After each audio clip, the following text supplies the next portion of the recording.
Nate Diaz re-signs with the UFC for 2 fights. This is massive news in the MMA world, and I'm very excited by this. Not only do we get one of the best and unique personalities in the sport of MMA back, we also get one of the most exciting fighters in the history of MMA with the return of Nate Diaz. And he really knows how to sell a fight as well. Leading up to his fight with George St. Pierre, you had stations across Canada that usually don't even cover MMA, and they were talking about Nate Diaz and George St. Pierre going at it in press conferences. And really, the Diaz brothers, I'm a big fan of them both because they speak what's on their mind and they put on exciting fights for the fans. And that's really all I can ask for in a fighter. And there's no bullshit in these guys. They tell you what they're thinking, whether you agree or disagree with them. And Nate Diaz is one of the biggest draws in the sport of MMA. So I'm glad to see him back. And hopefully he gets this fight with Anderson Silva that everybody has been talking about. I think it'd be a very intriguing matchup. Both of these guys are coming off long layoffs. And I think that a lot of MMA fans will really be excited to see these fight against two great fighters. Now, moving on, a big headline this week in the MMA world has been about Nate Diaz. And basically, Dana White has said that Nate Diaz does not move the needle, meaning he does not draw. Now, Nate Diaz's manager, Mike Hogan, responded by saying that Nate Diaz drew $4.4 million, which was the third highest draw for TV ratings. That was on one of the cards that Nate Diaz was on. And he also drew $2.4 million on a card that he was headlining against Jim Miller, which happened to be on the same weekend that Floyd Mayweather is fighting on, which would be Cinco de Mayo. So $2.4 million on a night where Floyd Mayweather is fighting, in my opinion, is pretty good numbers. And quite a few respected MMA journalists disagreed with Dana White's statements about Nate Diaz being a draw. And in my opinion, Nate Diaz is a bigger draw than 90% of the people in his division. The Diaz brothers have some of the biggest fans in MMA, no question about it. And hopefully Nate Diaz will get paid and get the money he deserves. He puts on exciting fights. He's been in the UFC for a long time. So I think he deserves to get a pay raise. I mean, Gilbert Melendez, one of my favorite fighters as well, he got a pay raise.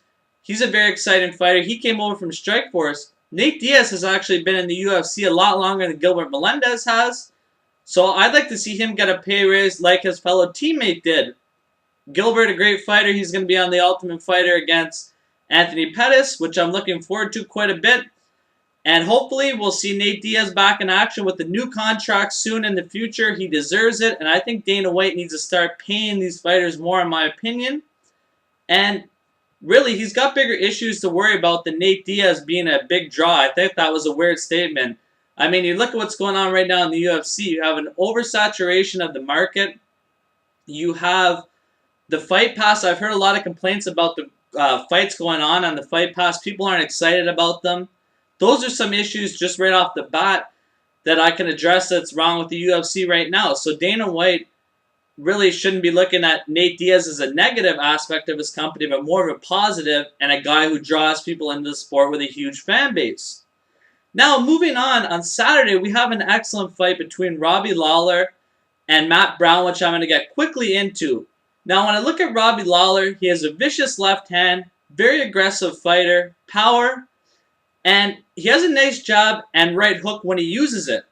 And this is the best Robbie Lawler I've seen so far in his career.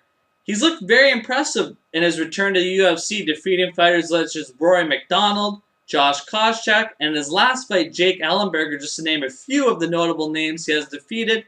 And he gave Johnny Hendricks one hell of a fight. Now, Matt Brown is a guy, his last 5 fights have ended via stoppage.